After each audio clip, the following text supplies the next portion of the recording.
সেদিন আমারে বলছে যে হুজুর আমাদের মসজিদে এমন অত্যাচার করতেছে কতগুলা বুড়া, তবে হুজুর দোয়া করেন এই সেটটা উঠে গেলেই নতুন সেট আসবে। আমি প্রথমে বুঝি নাই এই সেট মানে কি। আমি বললাম ভাই মাসুদ এই সেটের মানে কি বাবা? বলতেছে মানে ইনাদের বয়স সবার 70-এর উপরে, আর বেশি দিন টিকবে না। চিন্তা করছেন সেট উঠে যাবে বলে, মানে ওদের অত্যাচারে মসজিদে এই বাচ্চা আসছে, পেশাব করছিস কি, পেশাব করে পানি দিচ্ছে, বাইর করে দিচ্ছে দাপড় দিয়ে। সামনে হয়তো একটা বাচ্চা দাঁড়াইছে, মোটামুটি সাবালক হয়েছে, কোরআন সুন্নাহ হাদিস সব বুঝে, অর্ধেক টান দিয়ে কয়ে পিছনে যা। আছে না এরকম? খালি কর কর কর কর কর কর কর কর করে চাচা।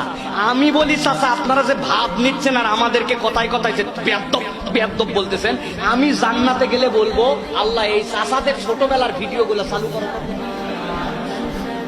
শিওর আমি বলবো, আমারে খুব কষ্ট দিছে 2-3 জন ছোটবেলায়।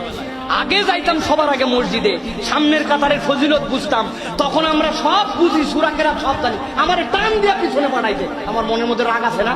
আমি বলবো মাফ করে দিছি ঠিক আছে, কিন্তু উনি ছোটবেলায় আমার বয়স উনি নামাজ পড়ছে কিনা আল্লাহ ভিডিও অন করো, আমরা জান্নাত এরকম করে দেখছি।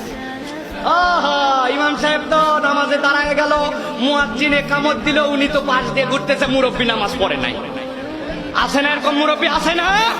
ওইগুলো শেষ বয়সে এসে ভাব নিচ্ছে এখন মসজিদে, আছে না? আপনি কবে শুধরাবেন? আমাদের মতো ছেলেদেরকে এরকম কথা কেন বলতে হবে?